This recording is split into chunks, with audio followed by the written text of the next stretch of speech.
ಇದು ಒಬ್ಬ ಜಿಪುಣ ಮಹಾಶಯನ ಕಥೆ. ಬಟ್ ಈತ ಕರೋಡ್ಪತಿ. ಕೋಟಿ ಕೋಟಿ ಸಂಪಾದನೆ ಮಾಡಿದ್ರೂ ಅದನ್ನ ಖರ್ಚು ಮಾಡೋ ಉದಾರ ಮನಸ್ಸು ಇವನಿಗಿರಲಿಲ್ಲ. ಇಂಥ ಕೋಟ್ಯಾಧಿಪತಿ ವ್ಯಕ್ತಿ ಒಮ್ಮೆ ಇದ್ದಕ್ಕಿದ್ದಂತೆ ಸತ್ತು ಹೋಗ್ತಾನೆ. ಆದ್ರೆ ಇದು ಸಹಜ ಸಾವಾಗಿರಲಿಲ್ಲ. ಪ್ರಕರಣದ ಬೆನ್ನಹತ್ತಿದ್ದ ಪೊಲೀಸರು ಒಂದು ಭಯಾನಕ ಮೋಸದ ಜಾಲ ಭೇದಿಸಿದ್ರು. ಹಾಗಾದ್ರೆ ಯಾರು ಈ ಕೋಟ್ಯಾಧಿಪತಿ? ಇವನ ಸಾವು ಹೇಗಾಯ್ತು? ಇದರಲ್ಲಿ ಆ ಬ್ಯಾಂಕ್ ಸಿಬ್ಬಂದಿಯ ಪಾತ್ರ ಏನು? ಪೊಲೀಸರ ಇನ್ವೆಸ್ಟಿಗೇಷನ್ ಹೇಗಿತ್ತು? ಇದೆಲ್ಲದರ ಬಗ್ಗೆ ನಮ್ಮ ಇವತ್ತಿನ ಎಪಿಸೋಡ್ನಲ್ಲಿ ಹೇಳ್ತೀವಿ. ನಾನ್ ಸಮೀನಾ. ಅಂದ ಹಾಗೆ ಇದು ಜುಗ್ಗ ಆಸಾಮಿ ಕೋಟಿ ರಹಸ್ಯ ಕೇಸ್. ನಮ್ಮ ಇವತ್ತಿನ ಸ್ಟೋರಿ ಸ್ಟಾರ್ಟ್ ಆಗೋದು ಕೇರಳಂನಿಂದ. ಅದು 2024ನೇ ಇಸವಿ. ಸ್ಥಳ ಕೇರಳಂನ ಕೊಲ್ಲಂ ಪೊಲೀಸ್ ಸ್ಟೇಷನ್. ಒಬ್ಬ ಮಧ್ಯವಯಸ್ಸಿನ ಹೆಂಗಸು ಪೊಲೀಸ್ ಸ್ಟೇಷನ್ಗೆ ಬರ್ತಾರೆ. ಇನ್ಸ್ಪೆಕ್ಟರ್ ಜೊತೆಗೆ ಮಾತಾಡಬೇಕು ಅಂತಾರೆ. ಅಂದ ಹಾಗೆ ಅವರ ಹೆಸರು ರೇಚಲ್. ಅವರ ಕೈಯಲ್ಲಿ ಹಲವು ಡಾಕ್ಯುಮೆಂಟ್ಸ್ ಇತ್ತು. ಇನ್ಫ್ಯಾಕ್ಟ್ ಆ ಸ್ಟೇಷನ್ಗೆ ರೇಚಲ್ ಮುಂಚೆಯೂ ಬಂದಿದ್ರು. ಅಲ್ಲಿದ್ದವರಿಗೆ ಅವರ ಪರಿಚಯ ಇತ್ತು. ಅವರನ್ನ ನೋಡಿದ ಸ್ಟೇಷನ್ನಲ್ಲಿದ್ದವರು, ಕೂತ್ಕೊಳ್ಳಿ ಮ್ಯಾಮ್, ಸಾರ್ ರೌಂಡ್ಸ್ಗೆ ಹೋಗಿದ್ದಾರೆ, ಬರ್ತಾರೆ ಅಂತಾರೆ. ಸ್ವಲ್ಪ ಹೊತ್ತಲ್ಲೇ ಇನ್ಸ್ಪೆಕ್ಟರ್ ಬರ್ತಾರೆ. ರೇಚಲ್ ಸೀದಾ ಇನ್ಸ್ಪೆಕ್ಟರ್ ಕ್ಯಾಬಿನ್ಗೆ ಹೋಗ್ತಾರೆ. ಅವರು ತಂದಿದ್ದ ಡಾಕ್ಯುಮೆಂಟ್ಸ್ ಟೇಬಲ್ ಮೇಲೆ ಇಡ್ತಾರೆ. ಹೇಳಿ ರೇಚಲ್ ಅವರೇ, ಏನ್ ವಿಷಯ ಅಂತ ಇನ್ಸ್ಪೆಕ್ಟರ್ ಕೇಳ್ತಾರೆ. ಸರ್, ನಮ್ಮ ತಂದೆಯನ್ನ ಯಾರೋ ಕೊಲೆ ಮಾಡಿರಬಹುದು ಅಂತಾರೆ. ಏನ್ ಹೇಳ್ತಾ ಇದ್ದೀರಾ? ಅವರದ್ದು ರೋಡ್ ಆಕ್ಸಿಡೆಂಟ್. CCTV ಫುಟೇಜ್ ನೀವು ನೋಡಿದ್ರಲ್ವಾ? ಡ್ರೈವರ್ ಕೂಡ ಸಿಕ್ಕಾಗಿದೆ, ಅವನನ್ನ ಜೈಲಿಗೆ ಹಾಕಿದ್ವಲ್ಲ ಅಂತಾರೆ. ಅದಕ್ಕೆ ರೇಚಲ್, ಇಲ್ಲ ಸರ್, ಈ ಡಾಕ್ಯುಮೆಂಟ್ಸ್ ನೋಡಿ ಅಂತಾರೆ. ಅಲ್ಲಿಗೆ ಬರೋಕು ಮೊದಲೇ ರೇಚಲ್ ಆ ಎಲ್ಲಾ ದಾಖಲೆಗಳನ್ನ ಚೆನ್ನಾಗಿ ಸ್ಟಡಿ ಮಾಡ್ಕೊಂಡೇ ಬಂದಿದ್ರು. ಅದನ್ನ ನೋಡಿ ಏನ್ ಡಾಕ್ಯುಮೆಂಟ್ಸ್ ಇದ್ದು ಅಂತ ಇನ್ಸ್ಪೆಕ್ಟರ್ ಕೇಳ್ತಾರೆ. ಅದನ್ನ ಹೇಳೋಕು ಮೊದಲು ಒಂದು ಇನ್ಸಿಡೆಂಟ್ ಬಗ್ಗೆ ಹೇಳ್ತೀವಿ ನೋಡಿ. ಅವತ್ತು 23 ಮೇ 2024 ಮಧ್ಯಾಹ್ನದ ಹೊತ್ತು ಒಬ್ಬ ವಯಸ್ಸಾದ ವ್ಯಕ್ತಿ ತನ್ನ ಹಳೆ ಸೈಕಲ್ ಹೊಡ್ಕೊಂಡು ಆರಾಮಾಗೆ ರೋಡ್ ಸೈಡ್ ಹೋಗ್ತಾ ಇದ್ರು. ಅದು ಕೊಲ್ಲಂನ ಆಶ್ರಮಂ ರೋಡ್. ಇದು ನನ್ನ ಜೀವನದ ಕೊನೆ ಪಯಣ. ಇದೇ ದಾರಿ ನನ್ನ ಸಾವಿನ ಮನೆಗೆ ಕರ್ಕೊಂಡು ಹೋಗುತ್ತೆ ಅಂತ ಆ ವ್ಯಕ್ತಿಗೆ ಗೊತ್ತೇ ಇರಲಿಲ್ಲ ಪಾಪ. ಹೀಗೆ ಸ್ವಚ್ಛಂದವಾಗಿ ಸೈಕಲ್ ತುಳ್ಕೊಂಡು ಹೋಗ್ತಿದ್ದ ವ್ಯಕ್ತಿಗೆ ಹಿಂದಿನಿಂದ ಒಂದು ನೀಲಿ ಬಣ್ಣದ ಕಾರ್ ಗುದ್ಬಿಡುತ್ತೆ. ಡಿಕ್ಕಿಯ ರಭಸಕ್ಕೆ ಆ ವ್ಯಕ್ತಿ ಸೈಕಲ್ನಿಂದ ಮಾರುದ್ದ ದೂರ ಹೋಗಿ ಬೀಳ್ತಾನೆ. ಅವನಿಗೆ ಗುದ್ದಿದ್ದ ಕಾರ್ ಬ್ಲೂ ವ್ಯಾಗನಾರ್. ಅಲ್ಲೇ ಇದ್ದ CCTVಯಲ್ಲಿ ಇದೆಲ್ಲವೂ ರೆಕಾರ್ಡ್ ಆಗಿತ್ತು. ಇದೊಂದು hit and run road accident. ಕಾರ್ನವನು ಗುದ್ದಿದ ಬಳಿಕ ಆ ವ್ಯಕ್ತಿ ಮತ್ತು ಸೈಕಲ್ ಮೇಲೆ ಕಾರ್ ಹತ್ತಿಸಿ ಅಲ್ಲಿಂದ ಎಸ್ಕೇಪ್ ಆಗಿದ್ದ. ಈ ಘಟನೆ ಆದಾಗ ಇಡೀ ರಸ್ತೆ ನಿರ್ಜನವಾಗಿತ್ತು. ಸ್ವಲ್ಪ ಹೊತ್ತಿನ ಬಳಿಕ ಪೊಲೀಸರು ಸ್ಥಳಕ್ಕೆ ಬರ್ತಾರೆ. ಇದೊಂದು ಮಾಮೂಲಿ ಹಿಟ್ ಅಂಡ್ ರನ್ ಅಂತ ಪ್ರಕರಣ ದಾಖಲಿಸಿಕೊಳ್ತಾರೆ. ಕಾಟಾಚಾರಕ್ಕೆ ಎಂಬಂತೆ CCTV ದೃಶ್ಯ ಪರಿಶೀಲನೆ ಮಾಡಿ ಕಾರ್ ನಂಬರ್ ಫೈಂಡ್ ಔಟ್ ಮಾಡ್ತಾರೆ. ಕೆಲವು ದಿನಗಳ ಬಳಿಕ ಕಾರ್ ಸೀಸ್ ಮಾಡಿ ಡ್ರೈವರ್ನ ಅರೆಸ್ಟ್ ಮಾಡ್ತಾರೆ. ಅವನ ವಿರುದ್ಧ ಡ್ರಂಕ್ ಅಂಡ್ ಡ್ರೈವ್ ಮತ್ತು hit and run case file ಮಾಡಿ ಜೈಲಿಗೆ ಹಾಕ್ತಾರೆ. ಅವತ್ತು ನನ್ನ ಕಣ್ಣು ಏನೋ ಒಂಥರ ಮಬ್ಬಾಗಿತ್ತು. ನನಗೆ ರಸ್ತೆ ಮೇಲಿದ್ದ ಸೈಕಲ್ನವನು ಸರಿಯಾಗಿ ಕಾಣಿಸ್ತಿಲ್ಲ. ಕಾರ್ ನನ್ನ ಕಂಟ್ರೋಲ್ ತಪ್ಪಿಡ್ತು, ಅದಕ್ಕೆ ಗುದ್ಬಿಟ್ಟೆ ಅಂತ ಹೇಳಿಕೆ ಕೊಡ್ತಾನೆ. ಸಾಲತಕ್ಕೆ ಅಲ್ಲಿ ಯಾರೂ ಇರಲಿಲ್ಲ. ನನಗೆ ತುಂಬಾ ಗಾಬರಿ ಆಯಿತು. ಅದಕ್ಕೆ ಕಾರ್ ನಿಲ್ಲಿಸದೆ ಹೋಗ್ಬಿಟ್ಟೆ ಅಂತಾನು ಹೇಳ್ತಾನೆ. ಸ್ವಲ್ಪ ದಿನ ಜೈಲಲ್ಲಿದ್ದು ನಂತರ ಬೇಲ್ ತಗೊಂಡು ಹೊರಗಡೆ ಬರ್ತಾನೆ. ಪೊಲೀಸರು ಕೂಡ ಇದೊಂದು ಓಪನ್ ಅಂಡ್ ಶಟ್ ಕೇಸ್ ಅಂತ ಹೇಳಿ ಫೈಲ್ ಕ್ಲೋಸ್ ಮಾಡಿಬಿಡ್ತಾರೆ. ಆದ್ರೆ ಅವತ್ತು ಅಲ್ಲಾಗಿದ್ದು ಖಂಡಿತ ಜಸ್ಟ್ ಒಂದು ಆಕ್ಸಿಡೆಂಟ್ ಅಲ್ಲ. CCTVಯಲ್ಲಿ ರೆಕಾರ್ಡ್ ಆಗಿದ್ದ ದೃಶ್ಯಗಳು ಬೇರೆಯದ್ದೇ ಕಥೆ ಹೇಳಿದ್ವು. ಇದು ಯಾವುದೋ ಸಸ್ಪೆನ್ಸ್ ಥ್ರಿಲ್ಲರ್ ಮೂವಿ ಸ್ಟೋರಿ ತರ ಇತ್ತು. ಇದೊಂದು ಪಕ್ಕಾ ಪ್ರೀ ಪ್ಲಾನ್ ಮಾಡಿ ಕೊಂದು ಮುಗಿಸಿದ ಕಥೆ. ಕೊಲೆಗಡುಕರು ಅಮಾನವೀಯತೆಯ ಎಲ್ಲ ಲಿಮಿಟ್ಗಳನ್ನು ಕ್ರಾಸ್ ಮಾಡಿದ್ರು. ಹಾಗಾದ್ರೆ ಅಲ್ಲಿ ಸತ್ತ ವ್ಯಕ್ತಿ ಯಾರು? ಕೊಲೆಗೆ ಕಾರಣ ಏನು? ಕೊಲೆ ಮಾಡಿದ್ಯಾರು? ಈ ಬಗ್ಗೆ ಕೇಳಿದ್ರೆ ಯಾರನ್ನ ನಂಬಬೇಕು, ಯಾರ ಮೇಲೆ ಡೌಟ್ ಪಡಬೇಕು ಅನ್ನೋ ಅನುಮಾನ ನಿಮ್ಮನ್ನ ಕಾಡುತ್ತೆ. ಕುಟುಂಬದವರು ಕೂಡ ಇದು ಆಕ್ಸಿಡೆಂಟ್ ಅಂತಲೇ ಅಂದ್ಕೊಂಡಿದ್ರು. ಅಂತ್ಯಕ್ರಿಯೆ ಎಲ್ಲ ಮಾಡಿ ಮುಗಿಸ್ತಾರೆ. ಅಂದ ಹಾಗೆ ಹೀಗೆ ಸತ್ತ ವ್ಯಕ್ತಿಯ ಹೆಸರು ಸಿ ಪಪ್ಪಾಚನ್. ಇವರಿಗೆ ಸುಮಾರು 82 ವರ್ಷ ವಯಸ್ಸು. ತುಂಬಾ ಶ್ರಮಜೀವಿ. ಓದಿನ ಸಮಯದಲ್ಲೇ ಹಗಲಲ್ಲಿ ಕಷ್ಟಪಟ್ಟು ಕಾಲೇಜ್ಗೆ ಹೋಗೋದು, ರಾತ್ರಿಯಲ್ಲಿ ಯಾವುದಾದ್ರೂ ಕೆಲಸ ಮಾಡೋದು ಮಾಡ್ತಾ ಇದ್ರು. ಫಿಸಿಕ್ಸ್ನಲ್ಲಿ ಗ್ರಾಜ್ಯುಯೇಷನ್ ಮುಗಿಸಿದ್ರು. ನಂತರ ಟೆಲಿಗ್ರಾಫರ್ ಆಗಿ ಕೆಲಸ ಆರಂಭಿಸ್ತಾರೆ. ನಂತರ ಡಿಪಾರ್ಟ್ಮೆಂಟಲ್ ಎಕ್ಸಾಮ್ ಬರೆದು ಪಾಸ್ ಆಗ್ತಾರೆ. ಹಂತ ಹಂತವಾಗಿ ಬೆಳೆದು BSNLನಲ್ಲಿ ಅಸಿಸ್ಟೆಂಟ್ ಜನರಲ್ ಮ್ಯಾನೇಜರ್ ಆಗ್ತಾರೆ. ನಂತರ 2002ರಲ್ಲಿ ರಿಟೈರ್ಡ್ ಆಗಿದ್ರು. ಕೆಲಸದಲ್ಲಿದ್ದಾಗ ಪಪ್ಪಾಚನ್ ತುಂಬಾ ಕ್ಲೀನ್ ಹ್ಯಾಂಡ್ ಆಗಿದ್ರು. ತುಂಬಾ ಹಾರ್ಡ್ ವರ್ಕ್ ಮಾಡ್ತಾ ಇದ್ರು. ಎಲ್ಲರ ಜೊತೆಗೂ ಪ್ರೀತಿಯಿಂದ ಇರ್ತಿದ್ರು. ಪಪ್ಪಾಚನ್ಗೆ ಪ್ರಾಣಿಗಳಂದ್ರೆ ತುಂಬಾ ಪ್ರೀತಿ.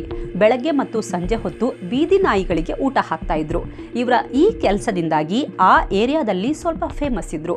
ಎವ್ರಿ ಸಂಡೇ ಮಿಸ್ ಮಾಡದೆ ಚರ್ಚ್ಗೆ ಹೋಗ್ತಾ ಇದ್ರು.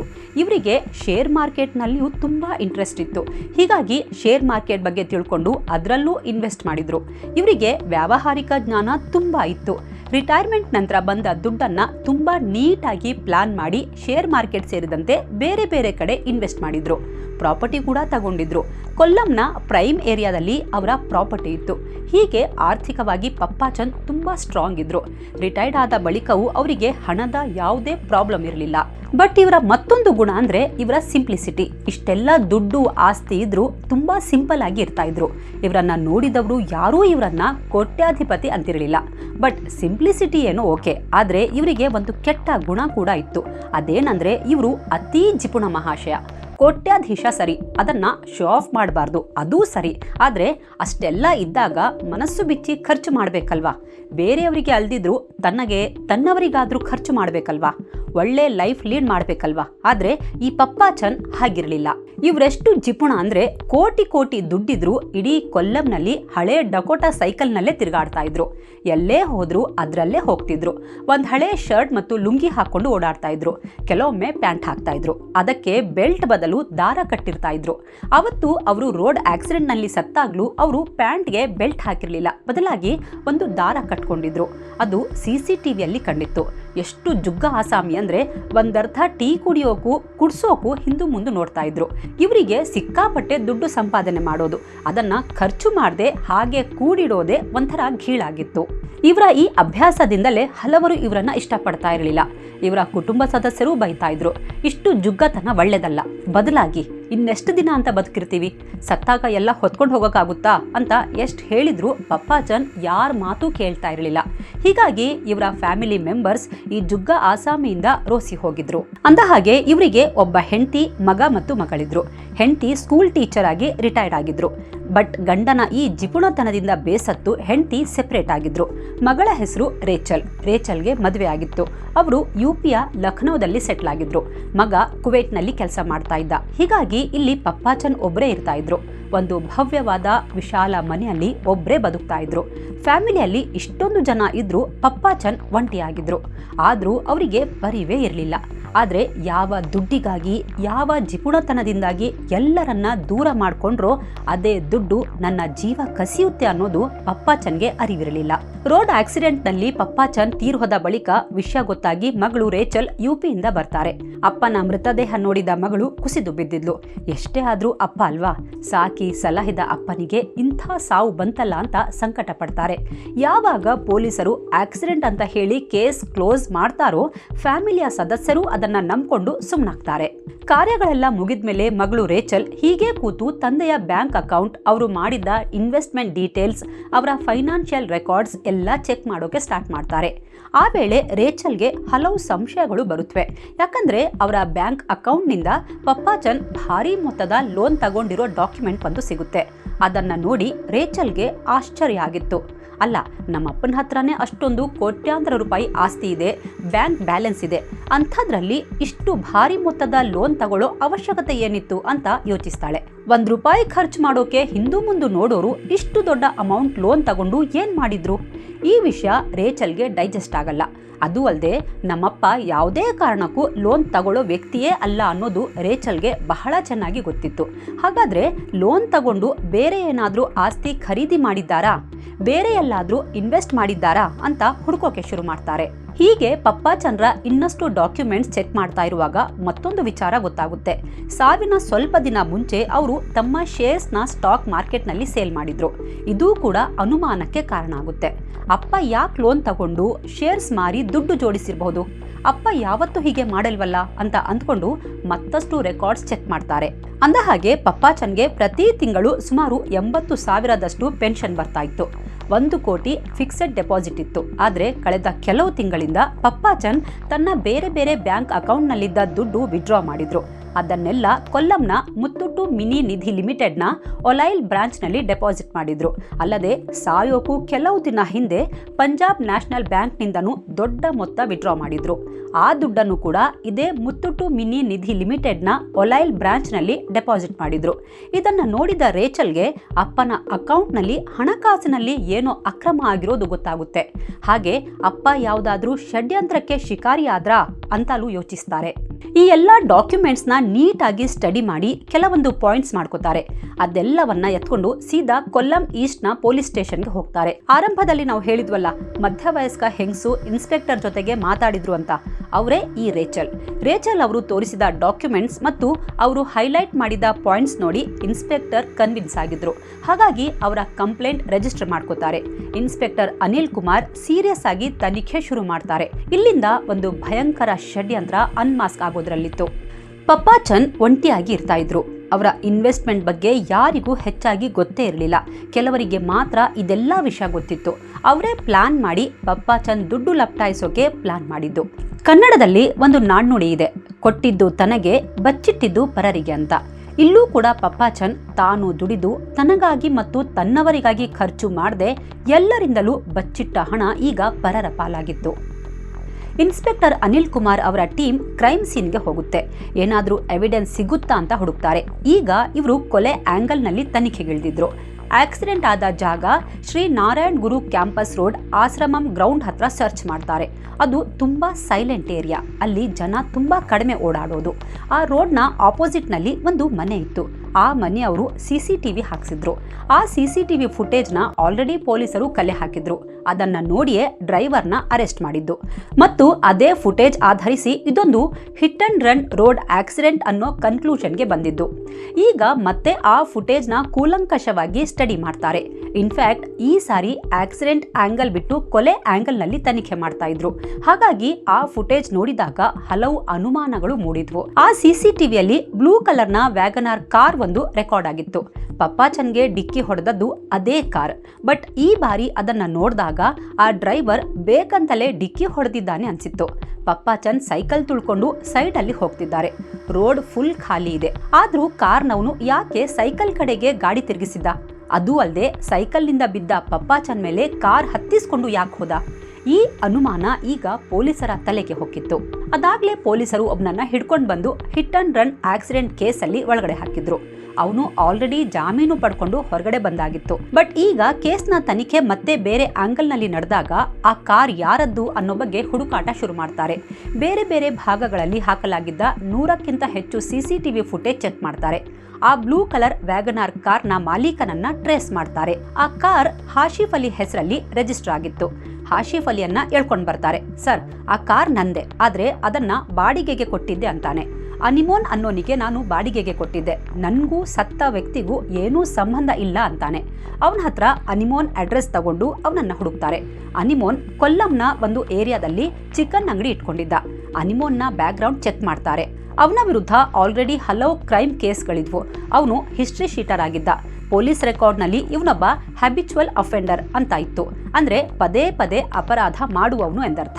ಪೊಲೀಸರು ಅನಿಮೋನ್ನ phone records, bank transaction check ಮಾಡ್ತಾರೆ. ಇಲ್ಲಿಂದ ಈ ಪಪ್ಪಾಚಂದ್ ಕೇಸ್ಗೆ ಹೊಸ ಟ್ವಿಸ್ಟ್ ಸಿಕ್ಕಿತ್ತು. ಪಪ್ಪಾಚಂದ್ನ ಸಾವಾಗಿ 2 ದಿನಗಳ ನಂತರ ಅನಿಮೋನ್ ತನ್ನ ಸಿಮ್ ಕಾರ್ಡ್ ಚೇಂಜ್ ಮಾಡಿದ್ದ. ಅಲ್ಲಿಗೆ ರೋಡ್ ಆಕ್ಸಿಡೆಂಟ್ ಆದ್ಮೇಲೆ ಇವನಿಗೆ ಸಿಮ್ ಕಾರ್ಡ್ ಚೇಂಜ್ ಮಾಡ್ಕೊಳ್ಳುವಂಥದ್ದು ಏನಾಗಿತ್ತು? ಇಲ್ಲಿಂದ ಇವನು ಇದುವರೆಗೆ ಎಷ್ಟು ಸಿಮ್ ಚೇಂಜ್ ಮಾಡಿದ್ದಾನೆ ಅಂತ ಹುಡುಕ್ತಾರೆ. ಆ ಎಲ್ಲಾ ಸಿಮ್ ಕಾರ್ಡ್ಗಳ ಕಾಲ್ ಹಿಸ್ಟ್ರಿ ತೆಗಿತಾರೆ. ಈ ವೇಳೆ ಅನಿಮೋನ್ ಮುತ್ತೂಟ್ ಮಿನಿ ನಿಧಿ ಬ್ಯಾಂಕ್ನ ಕೆಲ ಎಂಪ್ಲಾಯಿಗಳ ಜೊತೆ ನಿರಂತರವಾಗಿ ಕಾಂಟ್ಯಾಕ್ಟ್ ನಲ್ಲಿ ಇದ್ದದ್ದು ಗೊತ್ತಾಗುತ್ತೆ. ಅಂದಹಾಗೆ ಇದೇ ಬ್ಯಾಂಕ್ನಲ್ಲಿ ಪಪ್ಪಾಚಂದ್ ಅಕೌಂಟ್ ಇದ್ದದ್ದು. ಇದು ಪೊಲೀಸರಿಗೆ ಅನುಮಾನ ಮೂಡಿಸಿತ್ತು. ಒಬ್ಬ ಹಿಸ್ಟ್ರಿ ಶೀಟರ್ ಜೊತೆ ಬ್ಯಾಂಕ್ ಎಂಪ್ಲಾಯಿಗಳಿಗೆ ಏನ್ ಕೆಲಸ? ಇದರ ಉತ್ತರ ಇನ್ನೂ ಸಿಗಬೇಕಾಗಿತ್ತು. ಅನಿಮೋನ್ ಮೇ ತಿಂಗಳಲ್ಲಿ 2 ವಾರದಿಂದ ಒಂದು ನಂಬರ್ ಜೊತೆ ಸತತವಾಗಿ ಕಾಂಟ್ಯಾಕ್ಟ್ ನಲ್ಲಿದ್ದ. ಆ number Muthoot mini branch manager ಸರಿತಾನದ್ದಾಗಿತ್ತು. ಈ ಸರಿತಾಗೂ ಅನಿಮೋನ್ಗೂ ಏನ್ ಸಂಬಂಧ? ಇಲ್ಲಿಂದ ತನಿಖೆಯ ದಿಕ್ಕು ಬದಲಾಗಿತ್ತು. ಇವರಿಬ್ರು ಕಳೆದ 5 ವರ್ಷಗಳಿಂದ ಪರಿಚಿತರಾಗಿದ್ರು. ಇವರಿಬ್ಬರ ಲಿಂಕ್ ಹೇಗೆ ಅಂತ ಜಾಲಾಡ್ತಾರೆ. ಇಲ್ಲಿ ಒಂದು ಕೊಳ್ಳುವಿಕೆಯ ಲಿಂಕ್ ಎಸ್ಟಾಬ್ಲಿಷ್ ಆಗಿತ್ತು. ಅಂದ ಹಾಗೆ ಸರಿತಾ ಈ ಹಿಂದೆ ಬೇರೊಂದು ಬ್ಯಾಂಕ್ ನಲ್ಲಿ ಕೆಲಸ ಮಾಡ್ತಾ ಇದ್ರು. ಅಲ್ಲಿ ಒಬ್ಬ ವ್ಯಕ್ತಿ ಲೋನ್ ತಗೊಂಡಿದ್ದ, ಆದ್ರೆ ಹಲವು ತಿಂಗಳಾದ್ರೂ ರಿಟರ್ನ್ ಕೊಟ್ಟಿರಲಿಲ್ಲ. ಹೀಗಾಗಿ ಅವನಿಂದ ವಸೂಲಿ ಮಾಡೋಕೆ ಅಂತ ಈ ಅನಿಮೋನ್ನ ಹೆಲ್ಪ್ ತಗೊಂಡಿದ್ರು. ಆಗಿಂದ ಇವರಿಬ್ರು ಪರಿಚಿತರಾಗಿದ್ರು ಅನ್ನೋ ವಿಚಾರ ಪೊಲೀಸರಿಗೆ ಗೊತ್ತಾಗುತ್ತೆ. ಇಲ್ಲಿಂದ ಪೊಲೀಸರು ಒಂದೊಂದೇ ಡಾಟ್ ಕನೆಕ್ಟ್ ಮಾಡ್ತಾ ಹೋಗ್ತಾರೆ. Blue colour WagonR car, Animon sim card ಬದಲಿಸಿದ್ದು, ಕಾಲ್ ರೆಕಾರ್ಡ್ಸ್, ಟೈಮಿಂಗ್ಸ್, ಸರಿತಾ ಜೊತೆಗಿನ ಲಿಂಕ್, ಈ ಎಲ್ಲವನ್ನ ಸ್ಟಡಿ ಮಾಡ್ತಾರೆ. ಈಗ ಪೊಲೀಸರ ತಲೆಯಲ್ಲಿ ಒಂದು ಥಿಯರಿ ರೆಡಿಯಾಗಿತ್ತು. ಅವತ್ತು 8 ಆಗಸ್ಟ್ 2024 ಪೊಲೀಸರು ಸೀದಾ ಹೋಗಿ ಸರಿತಾಳನ್ನ ಕರ್ಕೊಂಡು ಬರ್ತಾರೆ. ಇವ್ರ ಜೊತೆಗೆ ಅನಿಮೋನ್ ವೇಗನಾರ್ ಕಾರ್ ಓನರ್ ಹಾಶಿಫ್ ಅಲಿಯನ್ನು ಅರೆಸ್ಟ್ ಮಾಡ್ತಾರೆ. ಇದೇ ಪ್ರಕರಣದಲ್ಲಿ ಮತ್ತಿಬ್ಬರು ಸಸ್ಪೆಕ್ಟ್ ಇದ್ರು. ಒಬ್ಬ ಇದೇ ಮುತ್ತುಟ್ಟು ಮಿನಿ ಬ್ಯಾಂಕ್ನ ಫೀಲ್ಡ್ ಎಕ್ಸಿಕ್ಯೂಟಿವ್ ಅನೂಪ್, ಮತ್ತೊಬ್ಬ ಮಾಹಿನ್. ಇವರನ್ನು ಬೇರೆ ಬೇರೆ ಕಡೆಯಿಂದ ಎತ್ಕೊಂಡು ಸ್ಟೇಷನ್ಗೆ ಬರ್ತಾರೆ. ಮೊದಲು ಸರಿತಾಗೆ ಟ್ರೀಟ್ಮೆಂಟ್ ಶುರು ಮಾಡ್ತಾರೆ. ಹೆಚ್ಚು ನಖರ ಆಡದೆ ಸೀದಾ ಮ್ಯಾಟರ್ಗೆ ಬರ್ತಾಳೆ. ಇಲ್ಲಿಂದ ನಂಬಿಕೆ ದ್ರೋಹ, ದುರಾಸೆ, ಕೊಲೆ, ಷಡ್ಯಂತ್ರ ಎಲ್ಲವೂ ಬಿಚ್ಕೊಂಡಿತ್ತು. ಸರಿತಾ ತನ್ನ ಕಥೆ ಹೇಳೋಕೆ ಸ್ಟಾರ್ಟ್ ಮಾಡ್ತಾಳೆ. ಸರ್, ನನ್ನ ಹೆಸರು ಸರಿತಾ, ನನಗೆ 46 ವರ್ಷ. ಈ ಕಥೆ ಶುರುವಾಗೋದು 6 ತಿಂಗಳ ಹಿಂದೆಯಿಂದ ಸರ್. ನಾವು 6 ತಿಂಗಳ ಹಿಂದೆಯಿಂದಾನೇ ಪಪ್ಪಾಚಂದ್ರನ್ನ ಕೊಲೆ ಮಾಡೋ ಪ್ಲಾನ್ ರೆಡಿ ಮಾಡಿದ್ವಿ ಸರ್ ಅಂತಾಳೆ. ಸರ್, ಆಗ ಮುತ್ತುಟ್ಟು ಮಿನಿ ನಿಧಿ ಬ್ಯಾಂಕಲ್ಲಿ ಬೆರಳೆಣಿಕೆಯಷ್ಟು ಮಾತ್ರ ಸಿಬ್ಬಂದಿ ಇದ್ರು. ಅಲ್ಲಿ ನಾನು ಬ್ರಾಂಚ್ ಮ್ಯಾನೇಜರ್ ಆಗಿದ್ದೆ. ಅಲ್ಲೇ ಫೀಲ್ಡ್ ಎಕ್ಸಿಕ್ಯೂಟಿವ್ ಆಫೀಸರ್ ಅನೂಪ್ ಜೊತೆಗೆ ಸಖ್ಯ ಬೆಳೀತು. ಅವನು ಹೊಸ ಕಸ್ಟಮರ್ಸ್ನ ಹುಡುಕ್ತಾ ಇದ್ದ. ಅವರನ್ನ ಮಾತಲ್ಲೇ ಮರಳು ಮಾಡೋ ಕಲೆ ಅವನಿಗೆ ಗೊತ್ತಿತ್ತು. ಜನರಿಗೆ ಜಾಸ್ತಿ ಇಂಟ್ರೆಸ್ಟ್, ಜಾಸ್ತಿ ಪ್ರಾಫಿಟ್ ಆಸೆ ತೋರಿಸಿ ನಮ್ಮ ಬ್ಯಾಂಕಲ್ಲಿ ಇನ್ವೆಸ್ಟ್ ಮಾಡೋಕೆ ಒಪ್ಪಿಸ್ತಾ ಇದ್ದ. ನಂತರ ನಾವಿಬ್ರು ಹೇಗೆ ವಂಚಿಸಬೇಕು ಅಂತ ಪ್ಲಾನ್ ಮಾಡ್ತಾ ಇದ್ವಿ ಸರ್ ಅಂತಾಳೆ. ಹೀಗೆ ಒಂದಿನ ಅನೂಪ್ ಫೀಲ್ಡ್ ವರ್ಕ್ ಮಾಡ್ತಾ ಇರುವಾಗ ಒಬ್ಬ ಸೀನಿಯರ್ ಸಿಟಿಸನ್ ಪಪ್ಪಾಚನ್ ಸಿಕ್ಕಿದ್ರು. ಅವರೊಬ್ಬ ಕೋಟ್ಯಾಧಿಪತಿ. ಅವರಿಗೆ ಹಿಂದೂ ಮುಂದೂ ಯಾರೂ ಇಲ್ಲ ಅನ್ನೋದನ್ನ ಗೊತ್ತು ಮಾಡ್ಕೊಂಡ. ಅವ್ರ ಬಗ್ಗೆ ನನಗೂ ಹೇಳ್ದ. ನಾನು ಮತ್ತು ಅನೂಪ್ ಏನೋ ಒಂದು ರೀಸನ್ ಹೇಳಿ ಹಲವು ಸಲ ಪಪ್ಪಾಚಂದ್ರನ್ನ ಮೀಟ್ ಮಾಡಿದ್ವಿ. ಇನ್ಫ್ಯಾಕ್ಟ್ ಪಪ್ಪಾಚಂದ್ರ ಟ್ರಸ್ಟ್ ಗೆಲ್ಲೋಕೆ ಎಷ್ಟೋ ಸಲ ನಾನು ಒಬ್ಳೆ ಅವ್ರ ಮನೆಗೂ ಹೋಗ್ತಾ ಇದ್ದೆ. ಈ ವೇಳೆ ಪಪ್ಪಾಚನ್ಗೆ ಸ್ವಲ್ಪ ಮರೆಗುಳಿತನ ಇದೆ, ಹಾಗೆ ಜುಗ್ಗ ಮತ್ತು ಸ್ವಲ್ಪ ದುರಾಸೆಯ ವ್ಯಕ್ತಿ ಅನ್ನೋ ವಿಷಯವೂ ಗೊತ್ತಾಯ್ತು. ಪಪ್ಪಾಚನ್ ದೊಡ್ಡ ಕುಳ, ಕೋಟಿಗಟ್ಟಲೆ ಪ್ರಾಪರ್ಟಿ ಇತ್ತು. ಹ್ಯೂಜ್ ಫಿಕ್ಸ್ ಡೆಪಾಸಿಟ್ ಸ್ಟಾಕ್ ಮಾರ್ಕೆಟ್ನಲ್ಲಿಯೂ ಇನ್ವೆಸ್ಟ್ ಮಾಡಿದ್ದರ ಬಗ್ಗೆ ಗೊತ್ತಾಯ್ತು. ಆ ದೊಡ್ಡ ಮನೆಯಲ್ಲಿ ಒಬ್ಬರೇ ಇರ್ತಾ ಇದ್ರು. ಹೆಂಡತಿಯಿಂದ ಸೆಪರೇಟ್ ಆಗಿದ್ದಾರೆ. ಮಗ ಕುವೈಟ್ನಲ್ಲಿದ್ದಾನೆ, ಮಗಳು UPಯಲ್ಲಿದ್ದಾಳೆ. ಅವರನ್ನ ನೋಡ್ಕೊಳ್ಳೋಕೆ, ಅವರ ಫೈನಾನ್ಸ್ ವಿಚಾರ ಹ್ಯಾಂಡಲ್ ಮಾಡೋಕೆ ಯಾರೂ ಇರಲಿಲ್ಲ. ಇದನ್ನೇ ಬಂಡವಾಳ ಮಾಡಿಕೊಂಡು ನಾನು ಮತ್ತು ಅನೂಪ್ ಪಪ್ಪಾಚನ್ನ ನಂಬಿಕೆ ಗಳಿಸಿದ್ವಿ. ನೀವು ನಮ್ಮ ಮುತ್ತುಟ್ಟು ಮಿನಿ ನಿಧಿಯಲ್ಲಿ ಇನ್ವೆಸ್ಟ್ ಮಾಡಿ, ನಿಮಗೆ ಜಾಸ್ತಿ ರಿಟರ್ನ್ ಸಿಗುತ್ತೆ, ಒಳ್ಳೆ ಪ್ರಾಫಿಟ್ ಸಿಗುತ್ತೆ ಅಂತ ಆಸೆ ತೋರಿಸಿದ್ವಿ ಸರ್ ಅಂತಾಳೆ. ಮೊದಲೇ ಜಿಪುಣನಾಗಿದ್ದ ಪಪ್ಪಾಚನ್ ದುಡ್ಡಿನ ವಿಚಾರದಲ್ಲಿ ತುಂಬಾ ಸೀರಿಯಸ್ ಇದ್ದ, ಆದರೆ ತುಂಬಾ ಬುದ್ಧಿವಂತ. ಆದರೆ ಹೆಚ್ಚಿನ ಪ್ರಾಫಿಟ್ ಅಂತ ಹೇಳಿದ ಕೂಡಲೇ ಅವನಿಗೆ ಆಸೆ ಜಾಸ್ತಿ ಆಗಿತ್ತು. ನಂತರ ಹಂತ ಹಂತವಾಗಿ ಪಪ್ಪಾಚನ್ ತಮ್ಮ ಬೇರೆ ಬೇರೆ ಬ್ಯಾಂಕ್ನಲ್ಲಿದ್ದ ಎಲ್ಲಾ ದುಡ್ಡನ್ನ ವಿಡ್ರಾ ಮಾಡಿ ಮುತ್ತುಟ್ಟು ಮಿನಿನಲ್ಲಿ ಇನ್ವೆಸ್ಟ್ ಮಾಡೋಕೆ ಸ್ಟಾರ್ಟ್ ಮಾಡಿದ್ರು. ಅದು ಫೆಬ್ರವರಿ 2024. ಪಪ್ಪಾಚನ್ ಮುತ್ತುಟ್ಟು ಮಿನಿಯಲ್ಲಿ 36 ಲಕ್ಷ ರೂಪಾಯಿ 1 ವರ್ಷಕ್ಕೆ ಫಿಕ್ಸ್ ಡೆಪಾಸಿಟ್ ಇಟ್ರು ಸರ್. ಇದು ಕೇವಲ ಆರಂಭವಾಗಿತ್ತಷ್ಟೇ. ನಾನು ಮತ್ತು ಅನೂಪ್ ಸೇರ್ಕೊಂಡು ಕೆಲವೇ ವಾರಗಳಲ್ಲಿ ಇನ್ನೂ ಜಾಸ್ತಿ ಇನ್ವೆಸ್ಟ್ ಮಾಡೋಕೆ ಒಪ್ಪಿಸ್ಬಿಟ್ವಿ. ಪಪ್ಪಾಚನ್ ಸೌತ್ ಇಂಡಿಯನ್ ಮತ್ತು PNB ಬ್ಯಾಂಕ್ನಿಂದ ಸುಮಾರು 20 ಲಕ್ಷ ರೂಪಾಯಿ ಟ್ರಾನ್ಸ್ಫರ್ ಮಾಡಿದ್ರು. ಈ ದುಡ್ಡನ್ನ ಮುತ್ತುಟ್ಟು ಮಿನಿಯಲ್ಲಿ ಡೆಪಾಸಿಟ್ ಮಾಡಿದ್ರು. ಇಲ್ಲಿ ತನಕ ಟೋಟಲ್ ಇನ್ವೆಸ್ಟ್ಮೆಂಟ್ 80 ರಿಂದ 90 ಲಕ್ಷ ರೂಪಾಯಿ ದಾಟಿತ್ತು ಸರ್ ಅಂತಾಳೆ. ಪಪ್ಪಾಚನ್ ನನ್ನ ದುಡ್ಡು ಸೇಫ್ ಆಗಿದೆ, ಒಳ್ಳೆ ರಿಟರ್ನ್ಸ್ ಬರ್ತಾ ಇದೆ ಅಂದ್ಕೊಂಡಿದ್ರು. ಆದ್ರೆ ರಿಯಲ್ ಆಗಿ ಬೇರೆ ಏನೋ ನಡೀತಾ ಇತ್ತು. ಬ್ಯಾಂಕಲ್ಲಿ ಒಂದು ಯೋಜನೆ ಇದೆ, ನಿಧಿ ಕಂಪನಿ ಲೈಸೆನ್ಸ್ ಸಿಸ್ಟಮ್ ಅಂತ. ಅಂದ್ರೆ ಸಾರ್ವಜನಿಕರಿಂದ ಹಣವನ್ನ ಉಳಿತಾಯದ ರೂಪದಲ್ಲಿ ಪಡೆದು ಅದನ್ನೇ ತನ್ನ ಸದಸ್ಯರಿಗೆ ಸಾಲವಾಗಿ ನೀಡಲು ಕೇಂದ್ರ ಸರ್ಕಾರ ನೀಡುವ ಒಂದು ವಿಶೇಷ ಕಾನೂನು ಅನುಮತಿ. ಇದರ ಅಡ್ವಾಂಟೇಜ್ ತಗೊಂಡೆ ಅಂತಾಳೆ. ಇದರಲ್ಲಿ ನಾನ್ ಕನ್ವರ್ಟೇಬಲ್ ಡಿಬೆಂಚರ್ಸ್ ನಲ್ಲಿ ನಾಮಿನಿ ಅಥವಾ ಸಕ್ಸೆಸರ್ ಹೆಸರನ್ನ ಉಲ್ಲೇಖ ಮಾಡೋದು ಮ್ಯಾಂಡೇಟರಿ ಇರಲ್ಲ.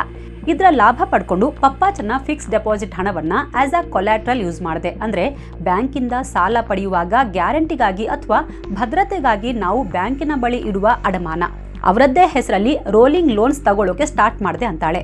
ಆರಂಭದಲ್ಲಿ ಬರೀ 5 ಲಕ್ಷ ಲೋನ್ ತಗೊಂಡೆ, ನಂತರ ಅದನ್ನ ಬೇಗ ರಿಟರ್ನ್ ಮಾಡಿಬಿಟ್ಟೆ. ಈ ವೇಳೆ ಏನೂ ಪ್ರಾಬ್ಲಮ್ ಆಗಲಿಲ್ಲ. ಬ್ಯಾಂಕಲ್ಲೂ ಯಾರಿಗೂ ಏನೂ ಗೊತ್ತಾಗ್ಲಿಲ್ಲ. ಪಪ್ಪಾಚನ್ಗೂ ಇದರ ಬಗ್ಗೆ ಗೊತ್ತಾಗ್ಲಿಲ್ಲ. ಹಾಗಾಗಿ ನನಗೆ ಧೈರ್ಯ ಜಾಸ್ತಿ ಆಯಿತು. ನೆಕ್ಸ್ಟ್ ಇನ್ನೂ ಜಾಸ್ತಿ ಲೋನ್ ತಗೊಂಡೆ. ಹೀಗೆ ತುಂಬಾ ಸಲ ಲೋನ್ ತಗೊಂಡೆ. ಇಲ್ಲಿ ತನಕ ಪಪ್ಪಾಚನ್ ಹೆಸರಲ್ಲಿ 25 ಲಕ್ಷಕ್ಕಿಂತ ಹೆಚ್ಚು ಲೋನ್ ತಗೊಂಡಿದ್ದೆ ಸರ್ ಅಂತಾಳೆ. ಇದರ ಬಗ್ಗೆ ಪಪ್ಪಾಚನ್ಗೆ ಒಂಚೂರು ಕ್ಲೂ ಇರಲಿಲ್ಲ. ಅದು ಏಪ್ರಿಲ್ 2024. ಪಪ್ಪಾಚನ್ ತನ್ನ ಶೇರ್ ಮಾರ್ಕೆಟ್ನಲ್ಲಿ ಒಂದು ದೊಡ್ಡ ಮೊತ್ತದ ಶೇರ್ ಮಾರಿದ್ರು. ಇಂಡಿಯಾ ಇನ್ಫೋಲ್ಯಾಂಡ್ ಮೂಲಕ ಶೇರ್ಸ್ ಮಾರಿ ಸುಮಾರು 50 ಲಕ್ಷ ರೂಪಾಯಿ ಮುತ್ತೂಟ್ ಮಿನಿ ಬ್ಯಾಂಕ್ನಲ್ಲಿ ಮತ್ತೆ ಇನ್ವೆಸ್ಟ್ ಮಾಡಿದ್ರು. ಅಂದ್ರೆ ಪಪ್ಪಾಚನ್ ತನ್ನ ಇಡೀ ಜೀವನದಲ್ಲಿ ದುಡಿದಿದ್ದನ್ನ ಒಂದೇ ಕಡೆ ಹಾಕ್ಬಿಟ್ಟಿದ್ರು. ಆದರೆ ಪಪ್ಪಾಚನ್ ಬಹಳ ಬುದ್ಧಿವಂತರಾಗಿದ್ರು. ತಾವು ಇನ್ವೆಸ್ಟ್ ಮಾಡಿದ ನಂತರ ಆ ದುಡ್ಡಿನ ಬಗ್ಗೆ ಲೆಕ್ಕ ಇಡ್ತಾ ಇದ್ರು. ಎಷ್ಟು ಇಂಟ್ರೆಸ್ಟ್ ಬಂತು, ಎಷ್ಟು ಡೆಪಾಸಿಟ್ ಮಾಡಿದ್ದೆ ಎಲ್ಲವನ್ನ ತಮ್ಮ ಡೈರಿಯಲ್ಲಿ ನೋಟ್ ಮಾಡಿ ಇಡ್ತಾ ಇದ್ರು. ಈ ವಿಚಾರ ನನಗೆ ಗೊತ್ತಾಯ್ತು ಸರ್. ಇದರಿಂದ ನನಗೆ ಭಯ ಸ್ಟಾರ್ಟ್ ಆಗಿತ್ತು. ಪಪ್ಪಾಚನ್ ತಮ್ಮ records, deposit, investments, expected returns ಲೆಕ್ಕ ಹಾಕಿದಾಗ ನಂಬರ್ಸ್ ಮ್ಯಾಚ್ ಆಗ್ತಾ ಇರಲಿಲ್ಲ. ಎಷ್ಟು ಬ್ಯಾಲೆನ್ಸ್ ಇರಬೇಕಿತ್ತೋ ಅಷ್ಟಿರಲಿಲ್ಲ, ಎಷ್ಟು ಇಂಟ್ರೆಸ್ಟ್ ಬರಬೇಕಿತ್ತೋ ಅದೂ ಬಂದಿರಲಿಲ್ಲ. ಎಲ್ಲೋ ಮಿಸ್ ಹೊಡಿತಾ ಇತ್ತು. ಇದನ್ನ ಹೈಡ್ ಮಾಡೋಕೆ ನಾವು ತುಂಬಾ ಟ್ರೈ ಮಾಡಿದ್ವಿ ಸರ್ ಅಂತಾಳೆ. ಇಲ್ಲಿಂದ ಫಸ್ಟ್ ಟೈಮ್ ಪಪ್ಪಾಚನ್ಗೆ ನಾನು ಮೋಸ ಹೋಗಿದ್ದೀನಿ ಅನ್ನೋ ಅನುಮಾನ ಶುರುವಾಯಿತು. ಬ್ಯಾಂಕ್ಗೆ ಬಂದು ನನ್ನ ಹತ್ರ ವಿಚಾರಿಸಿದ್ರು. ನನ್ನ ಮೇಲೆ ಅವರಿಗೆ ಸಂಶಯ ಬಂತು. ಬ್ಯಾಂಕ್ನ ಸೀನಿಯರ್ ಆಫೀಸರ್ ಬಳಿ ಕಂಪ್ಲೇಂಟ್ ಕೊಟ್ಟರು. ಬ್ಯಾಂಕ್ನವರು ಇಂಟರ್ನಲ್ ಇನ್ವೆಸ್ಟಿಗೇಷನ್ ಸ್ಟಾರ್ಟ್ ಮಾಡಿದ್ರು. ತನಿಖೆಯಲ್ಲಿ ನಾನು ಸಿಕ್ಕಾಕೊಂಡಿದ್ದೆ. ನಾನು ಮತ್ತು ಅನೂಪ್ ಪಪ್ಪಾಚನ್ ಮಾತ್ರವಲ್ಲ, ಇನ್ನೂ 7 ಸೀನಿಯರ್ ಸಿಟಿಸನ್ಸ್ಗೆ ಫ್ರಾಡ್ ಮಾಡಿದ್ವಿ. ಇದು ಇನ್ವೆಸ್ಟಿಗೇಷನ್ ಅಲ್ಲಿ ಗೊತ್ತಾಗ್ಬಿಡ್ತು. ಬೇರೆಯವರ ಅಮೌಂಟ್ ಕಡಿಮೆ ಇತ್ತು. ಹಾಗಾಗಿ ಮುತ್ತೂಟ್ ಮಿನಿ ಅವರೇ ಅವರ ದುಡ್ಡು ರಿಟರ್ನ್ ಮಾಡಿಬಿಟ್ರು. ಆದರೆ ಪಪ್ಪಾಚನ್ ಕೇಸಲ್ಲಿ ಅಮೌಂಟ್ ಹ್ಯೂಜ್ ಇತ್ತು. ಹಾಗಾಗಿ ಮುತ್ತೂಟ್ ಮಿನಿ ಅಧಿಕಾರಿಗಳು ಆದಷ್ಟು ಬೇಗ ಪಪ್ಪಾಚನ್ರ ದುಡ್ಡು ಸೆಟಲ್ ಮಾಡೋಕೆ ಆದೇಶ ನೀಡಿದ್ರು. ಒಂದ್ ವೇಳೆ ಕೊಡ್ಲಿಲ್ಲ ಅಂದ್ರೆ ಕಾನೂನು ಕ್ರಮ ಕೈಗೊಳ್ಳಬೇಕಾಗುತ್ತೆ ಅಂದ್ರು. ಇದನ್ನ ಕೇಳಿ ಅನೂಪ್ ಮತ್ತೆ ನನಗೆ ನಮ್ಮ ನೌಕರಿ ಹೋಗುತ್ತೆ ಅನ್ನೋ ಟೆನ್ಷನ್ ಸ್ಟಾರ್ಟ್ ಆಗಿತ್ತು. ನಮ್ಮ ಹತ್ರ ದುಡ್ಡಿರ್ಲಿಲ್ಲ. ನಾವು ಫ್ರಾಡ್ ಮಾಡಿರೋ ವಿಚಾರ ಗ್ರಾಹಕರಿಗೆ ಗೊತ್ತಾಗಬಾರ್ದು. ಇದನ್ನ ಇಲ್ಲೇ ಹೇಗಾದ್ರೂ ಮಾಡಿ ಮುಚ್ಚಾಕ್ಬೇಕು ಅಂತ ಡಿಸೈಡ್ ಮಾಡಿದ್ವಿ. ಅದಕ್ಕೆ ಒಂದು ಖತರ್ನಾಕ್ ಪ್ಲಾನ್ ಮಾಡಿದ್ವಿ ಸರ್ ಅಂತಾಳೆ. ಅವತ್ತು ಮೇ 2024 ನಾನು ಆಶ್ರಮಂ ಗ್ರೌಂಡ್ ಹತ್ರ ಅನಿಮೋನ್ನ ಮೀಟ್ ಮಾಡಿದೆ. ಅನೂಪ್ ನನ್ನ ಇವನು ಪಪ್ಪಾಚನ್ರ ಮಗ ಅಂತ ಪರಿಚಯಿಸಿದೆ. ಇದಾದ ನಂತರ ಇಬ್ರು ಕಾಂಟ್ರಾಕ್ಟ್ ಕಿಲ್ಲರ್ಸ್ ರನ್ನ ಹೈರ್ ಮಾಡಿದ್ವಿ. ಇದು ಫ್ಯಾಮಿಲಿ ಪ್ರಾಪರ್ಟಿ, ದುಡ್ಡಿನ ಮ್ಯಾಟರ್. ಮಗನೇ ತನ್ನ ತಂದೆಯ ಕೊಲೆ ಮಾಡಿಸ್ತಾ ಇದ್ದಾನೆ ಅಂತ ನಂಬಿಸಿದ್ವಿ. ಯಾವುದೇ ಕಾರಣಕ್ಕೂ ಕಾಂಟ್ರಾಕ್ಟ್ ಕಿಲ್ಲರ್ಸ್ಗೆ ಈ ಕೊಲೆಯ ಅಸಲಿ ಮೋಟಿವ್ ಗೊತ್ತಾಗಬಾರ್ದು ಅಂತ ಪ್ಲಾನ್ ಮಾಡಿದ್ವಿ ಸರ್ ಅಂತ ಸರಿತಾ ಹೇಳ್ತಾಳೆ. 2 ಲಕ್ಷ ರೂಪಾಯಿಗೆ ಡೀಲ್ ಡನ್ ಮಾಡಿದ್ವಿ. ಕಿಲ್ಲರ್ಸ್ಗೆ 40,000 ಅಡ್ವಾನ್ಸ್ ಕೊಟ್ವಿ. ಈ ಆಪರೇಷನ್ಗೆ ಕೊಟೇಶನ್ ಅಂತ ಕೋಡ್ ನೇಮ್ ಇಟ್ವಿ. ನಮ್ಮ ಪ್ಲಾನ್ ಪ್ರಕಾರ ಪಪ್ಪಾಚನ್ ರೋಡ್ ಆಕ್ಸಿಡೆಂಟ್ ನಲ್ಲಿ ಸತ್ತೋದ್ರು ಅಂತ ಬಿಂಬಿಸೋದಾಗಿತ್ತು. ಮೇ 20ಕ್ಕೆ ಫಸ್ಟ್ ಅಟೆಂಪ್ಟ್ ಮಾಡಿದ್ರು. ಕಿಲ್ಲರ್ ಮಾಹಿನ್ ಆಟೋ ರಿಕ್ಷಾ ತಂದ. ಅದರಲ್ಲಿ ಗುದ್ದಿ ಸಾಯಿಸೋ ಪ್ಲಾನ್ ಇತ್ತು. ಬಟ್ ಅವತ್ತು ಜೋರ್ ಮಳೆ ಬಂದಿದ್ರಿಂದ ಆ ಪ್ಲಾನ್ ಫೇಲ್ ಆಗೋಯ್ತು. ನಂತರ ಮೇ 21, 22ಕ್ಕೂ ಪ್ರಯತ್ನಿಸಿದ್ರು. ಆದ್ರೆ ಆಗ್ಲೂ ಪ್ಲಾನ್ ಫ್ಲಾಪ್ ಆಯ್ತು. ಹೀಗೆ 3 ಸಲ ಪ್ಲಾನ್ ಫೇಲ್ ಆಗೋಯ್ತು. ಹೀಗಾಗಿ ನಾನು ಅನಿಮೋನ್ ಮೇಲೆ ಪ್ರೆಷರ್ ಹಾಕೋಕೆ ಸ್ಟಾರ್ಟ್ ಮಾಡಿದೆ. ನಿನ್ನಿಂದ ಕೆಲಸ ಆಗಲ್ಲ ಅಂದ್ರೆ ಹೇಳ್ಬಿಡು, ಆಪರೇಷನ್ ಕೊಟೇಶನ್ನ ಬೇರೆ ಗ್ಯಾಂಗ್ಗೆ ಕೊಡ್ತೀನಿ ಅಂತ ಆವಾಜ್ ಹಾಕ್ತೆ. ಅದು 23 ಮೇ 2024 ಫೈನಲ್ ಅಟೆಂಪ್ಟ್ ಟ್ರೈ ಮಾಡಿದ್ರು. ಪ್ಲಾನ್ ಪ್ರಕಾರ ಅನೂಪ್ ಪಪ್ಪಾಚನ್ನ ತನ್ನ ಮನೆಯಿಂದ ಆಚೆ ಬರೋಕೆ ಹೇಳ್ತಾನೆ. ಆಗ ಪಪ್ಪಾಚನ್ ನಾನ್ ಬರಲ್ಲ, ನೀವು ಮೋಸ ಮಾಡ್ತಾ ಇದ್ದೀರಾ, ನಿಮ್ ಜೊತೆ ನನ್ಗೇನು ಮಾತಾಡಕ್ಕಿಲ್ಲ ಅಂತ ಸಿಟ್ಟು ಮಾಡಿದ್ರು. ಅದಕ್ಕೆ ಅನೂಪ್ ಇಲ್ಲ ಸರ್, ನೀವು ಬನ್ನಿ, ಸರಿತಾ ಜೊತೆ ಕೂತು ದುಡ್ಡಿನ ವ್ಯವಹಾರ ಸೆಟಲ್ ಮಾಡ್ಕೊಳ್ಳಿ ಅಂತ ಪುಸಲಾಯಿಸ್ತ. ಅನೂಪ್ ಮಾತನ್ನ ನಂಬಿದ ಪಪ್ಪಾಚನ್ ತಮ್ಮ ಸೈಕಲ್ ಹೊಡ್ಕೊಂಡು ಮನೆಯಿಂದ ಹೊರಟ್ರು. ಪಪ್ಪಾಚನ್ ಶ್ರೀ ನಾರಾಯಣ ಕಲ್ಚರಲ್ ಫಾರ್ಮ್ ಹತ್ರ ರೀಚ್ ಆದಾಗ ಅನೂಪ್ ಕಿಲ್ಲರ್ ಗ್ಯಾಂಗ್ಗೆ ಸಿಗ್ನಲ್ ಕೊಟ್ಟ. ಕೆಲವೇ ಹೊತ್ತಲ್ಲಿ ಹಾಶಿಫ್ ಅಲಿಯ ಬ್ಲೂ ವ್ಯಾಗನಾರ್ ಕಾರ್ನಿಂದ ಅನಿಮೋನ್ ಪಪ್ಪಾಚನ್ಗೆ ಹಿಂದೆಯಿಂದ ಡಿಕ್ಕಿ ಹೊಡೆದ. ಮೊದಲೇ ಏಜ್ ಆಗಿದ್ದ ಪಪ್ಪಾಚನ್ ಆ ಡಿಕ್ಕಿಯ ರಭಸಕ್ಕೆ ಕೆಳಗೆ ಬಿದ್ದೋದ್ರು. ತಕ್ಷಣ ಅನಿಮೋನ್ ಅವರ ಮೇಲೆ ಕಾರ್ ಹತ್ತಿಸ್ಕೊಂಡು ಹೋದ. ಪಪ್ಪಾಚನ್ ಸತ್ತೋದ ಸರಂತ ತಾವು ಮಾಡಿದ ಪಾಪಕೃತ್ಯದ ಬಗ್ಗೆ ಒಂಚೂರು ಪಶ್ಚಾತ್ತಾಪ ಇಲ್ಲದೆ ಸರಿತಾ ಹೇಳ್ತಾಳೆ. ಒಂದ್ ವೇಳೆ ಆಕ್ಸಿಡೆಂಟ್ ಆದ್ಮೇಲೆ ಅಲ್ಲಿ ಜನ ಸೇರ್ಕೊಂಡು ಪಪ್ಪಾಚನ್ನ ಆಸ್ಪತ್ರೆಗೆ ಕರ್ಕೊಂಡು ಹೋಗಿ ಅವನು ಬದುಕ್ಬಿಟ್ರೆ ಏನ್ ಮಾಡೋದು ಅಂತ ಯೋಚಿಸಿ ಅದಕ್ಕೂ ಪ್ಲಾನ್ ಬಿ ರೆಡಿ ಮಾಡಿದ್ವಿ ಸರ್. ಮಾಹಿನ್ಗೆ ಆಟೋ ರಿಕ್ಷಾ ತಗೊಂಡು ಆಕ್ಸಿಡೆಂಟ್ ಆದ ಜಾಗದಿಂದ ಸ್ವಲ್ಪ ದೂರದಲ್ಲೇ ಪಾರ್ಕಿಂಗ್ ಮಾಡಿರು ಅಂತ ಹೇಳಿದ್ವಿ. ನಾವು ಅಂದ್ಕೊಂಡಂತೆ ಆಕ್ಸಿಡೆಂಟ್ ಆದ್ಮೇಲೆ ಅಲ್ಲಿ ಜನ ಸೇರ್ಕೊಬಿಟ್ಟಿದ್ರು. ಮಾಹಿನ್ ಕೂಡ ಜನರ ಜೊತೆ ಘಟನಾ ಸ್ಥಳಕ್ಕೆ ಬಂದ. ಆ ಕ್ರೌಡ್ ನಲ್ಲಿ ಸೇರ್ಕೊಂಡ. ಬೇಗ ಆಸ್ಪತ್ರೆಗೆ ತಗೊಂಡು ಹೋಗೋಣ ಅಂತ ಜನ ಹೇಳಿದ್ಕೆ ಆಟೋದಲ್ಲಿ ಬೇಡ ಸರ್ ಇರಿ, ನಾನು ಎಮರ್ಜೆನ್ಸಿ ನಂಬರ್ಗೆ ಕಾಲ್ ಮಾಡಿದ್ದೀನಿ, ಆಂಬ್ಯುಲೆನ್ಸ್ ಇನ್ನೇನು ಸ್ವಲ್ಪ ಹೊತ್ತಲ್ಲೇ ಬರ್ತಾ ಇದೆ ಅಂತ ಸುಳ್ಳು ಹೇಳಿ ಕಾಲಹರಣ ಮಾಡ್ದ ಸರ್ ಅಂತಾಳೆ. ಆದರೆ ಮಾಹಿನ್ ಯಾವುದೇ ಎಮರ್ಜೆನ್ಸಿ ನಂಬರ್ಗೆ ಕಾಲ್ ಮಾಡಿರಲಿಲ್ಲ. ಎಷ್ಟೋ ಹೊತ್ತಾದ್ಮೇಲೆ ಆಂಬ್ಯುಲೆನ್ಸ್ಗೆ ಕಾಲ್ ಮಾಡಿದ್ದ. ಆಂಬ್ಯುಲೆನ್ಸ್ ಲೇಟ್ ಆಗಿ ಬಂತು. ಲೇಟ್ ಆಗಿ ಆಸ್ಪತ್ರೆಗೆ ಕರ್ಕೊಂಡು ಹೋಗಿ ಅಡ್ಮಿಟ್ ಮಾಡಿದ್ರು. ಪಪ್ಪಾಚನ್ ಮಾರನೇ ದಿನ ಮೇ 24, 2024ಕ್ಕೆ ಆಸ್ಪತ್ರೆಯಲ್ಲೇ ತೀರು ಹೋದ್ರು. ಎಲ್ಲವನ್ನ ಡಬಲ್ ಕನ್ಫರ್ಮ್ ಮಾಡ್ಕೊಳ್ಳೋ ಸಲುವಾಗಿ ಮಾಹಿನ್ ಕೂಡ ಪಪ್ಪಾಚನ್ ಅಂತ್ಯ ಸಂಸ್ಕಾರದಲ್ಲಿ ಭಾಗಿಯಾಗಿದ್ದ. ಯಾರಿಗಾದ್ರೂ ಏನಾದ್ರೂ ಡೌಟ್ ಬರ್ತಾ ಇದೆಯಾ ಅಂತ ಜನರ ಮಧ್ಯೆ ಇದ್ದು ಚೆಕ್ ಮಾಡ್ತಿದ್ದ ಸರ್ ಅಂತಾಳೆ. ನಾನು ಪಪ್ಪಾಚಂದ್ ಸತ್ತ ಮಾರನೇ ದಿನ ಬ್ಯಾಂಕ್ ಹೋದೆ. ಕಲೀಗ್ಸ್ ಮುಂದೆ ತನಗೆ ನ್ಯೂಸ್ ಪೇಪರ್ನಲ್ಲಿ ಪಪ್ಪಾಚಂದ್ ಸತ್ತ ವಿಚಾರ ಗೊತ್ತಾಯಿತು ಅಂತ ಮಾತಾಡಿ ಕಣ್ಣೀರು ಹಾಕ್ತೆ. ಇತ್ತ ಅನಿಮೋನ್ ಮತ್ತು ಮಾಹಿನ್ ಕೊಲ್ಲಂ ಬಿಟ್ಟು ಕೊಚ್ಚಿಗೆ ಪರಾರಿಯಾದ್ರು. ಅವರಿಗೆ ನನ್ನ ಮತ್ತು ಅನೂಪ್ ಪ್ಲಾನ್ ಗೊತ್ತಾಗಿತ್ತು. ಅವರಿಬ್ಬರ ದುರಾಸೆ ಜಾಸ್ತಿ ಆಯಿತು. ಅನಿಮೋನ್ ಮತ್ತು ಮಾಹಿನ್ ನಮ್ಮಿಬ್ಬರಿಗೆ ಬ್ಲ್ಯಾಕ್ ಮೇಲ್ ಮಾಡೋಕೆ ಸ್ಟಾರ್ಟ್ ಮಾಡಿದ್ರು. ನಮ್ಮಿಂದ 18 ಲಕ್ಷ ರೂಪಾಯಿ ಪೀಕಿದ್ರು. ಹಾಶಿಫ್ ಅಲಿ ಕೂಡ 3 ಲಕ್ಷ ರೂಪಾಯಿ ಎಕ್ಸ್ಟ್ರಾ ಇಸ್ಕೊಂಡ ಸರ್ ಅಂತಾಳೆ. ಪೊಲೀಸರು ಎಲ್ಲರ ಸ್ಟೇಟ್ಮೆಂಟ್ ರೆಕಾರ್ಡ್ ಮಾಡ್ಕೋತಾರೆ. 2024 ಆಗಸ್ಟ್ ತಿಂಗಳಲ್ಲಿ ಕೊಲೆಯ mastermind bank manager Sarita, Anoop, Mahin, Hashif ಮತ್ತು ಅನಿಮೋನ್ ಅನ್ನ ಬಂಧಿಸಿ ನ್ಯಾಯಾಲಯಕ್ಕೆ ಹಾಜರುಪಡಿಸ್ತಾರೆ. ಎಲ್ರಿಗೂ ನ್ಯಾಯಾಂಗ ಬಂಧನ ವಿಧಿಸಲಾಗುತ್ತೆ. ಎಲ್ಲರೂ ಬೇಲ್ಗೆ ಅರ್ಜಿ ಹಾಕ್ತಾರೆ. ನ್ಯಾಯಾಲಯ ಎಲ್ಲರ ಬೇಲ್ ರಿಜೆಕ್ಟ್ ಮಾಡುತ್ತೆ. ಆದರೆ ಕೆಲವು ತಿಂಗಳ ನಂತರ ಡಿಸೆಂಬರ್ನಲ್ಲಿ ಮುಖ್ಯ ಆರೋಪಿ ಸರಿತಾಗೆ ಕೇರಳ ಹೈಕೋರ್ಟ್ 50,000 ಬಾಂಡ್ ಮತ್ತು ತಪ್ಪದೇ ಪ್ರತಿ ವಿಚಾರಣೆಗೆ ಹಾಜರಾಗಬೇಕು ಅಂತ ಷರತ್ತು ವಿಧಿಸಿ ಬೇಲ್ ಗ್ರಾಂಟ್ ಮಾಡುತ್ತೆ. ಕೊಲೆಗೆ ನೇರವಾಗಿ ಸಹಕರಿಸಿದ ಬ್ಯಾಂಕ್ ಉದ್ಯೋಗಿ ಅನೂಪ್, ಸುಪಾರಿ ಕಿಲ್ಲರ್ ಅನಿಮೋನ್ ಮತ್ತು ಇವರಿಗೆ ಸಹಾಯ ಮಾಡಿದ ಮಾಹಿನ್ ಹಾಗೂ ಹಾಶಿಫ್ ಅಲಿ ಅವರ ಜಾಮೀನು ಅರ್ಜಿಗಳನ್ನು ನ್ಯಾಯಾಲಯವು ತಿರಸ್ಕರಿಸಿದೆ. ಅಪರಾಧದ ತೀವ್ರತೆ ಹೆಚ್ಚಿರೋದ್ರಿಂದ ಮತ್ತು ಸಾಕ್ಷ್ಯ ನಾಶ ಮಾಡೋ ಸಾಧ್ಯತೆ ಇರೋದ್ರಿಂದ ಇವರೆಲ್ಲರೂ ಇನ್ನೂ ನ್ಯಾಯಾಂಗ ಬಂಧನದಲ್ಲಿದ್ದಾರೆ. ಇತ್ತ ತನ್ನ ಅಪ್ಪನಿಗೆ ಹೀಗಾಯ್ತಲ್ಲ ಅಂತ ಮಗಳು ಮಮ್ಮಲ ಮರುಗಿದ್ದಾಳೆ. ಈ ಕೇಸ್ ನೋಡ್ತಾ ಇದ್ರೆ ನಿಜಕ್ಕೂ ಪಪ್ಪಾಚಂದ್ ಮೇಲೆ ಮರುಕ ಬರುತ್ತೆ, ಜೊತೆಗೆ ಸಿಟ್ಟು ಬರುತ್ತೆ. ತಾನು ಕಷ್ಟಪಟ್ಟು ದುಡಿದ ಹಣವನ್ನ ತನಗೆ, ತನ್ನ ಹೆಂಡತಿ ಮಕ್ಕಳಿಗೆ ಖರ್ಚು ಮಾಡೋದು ಬಿಟ್ಟು ಹೀಗೆ ಜಿಪುಣತನ ಮಾಡಿ ಪಪ್ಪಾಚಂದ್ ಏನ್ ಸಾಧಿಸಿದಂತಾಯ್ತು? ಅಟ್ಲೀಸ್ಟ್ ತಾನಾದ್ರೂ ಒಳ್ಳೆ ಬದುಕು ಸಾಗಿಸ್ತಿಲ್ಲ. ದುಡ್ಡು ದುಡ್ಡು ಅಂತ ಹೇಳ್ತಲೇ ಅನ್ಯಾಯವಾಗಿ ಬೀದಿ ಹೆಣ ಆಗ್ಬಿಟ್ರು ಪಪ್ಪಾಚಂದ್. ಸರಿತಾ ಮತ್ತು ಟೀಮ್ನಂಥ ನಯವಂಚಕರು ಮತ್ತು ವಿಶ್ವಾಸ ದ್ರೋಹಿಗಳಿಂದ ಸದಾ ಎಚ್ಚರಿಕೆಯಿಂದಿರಿ.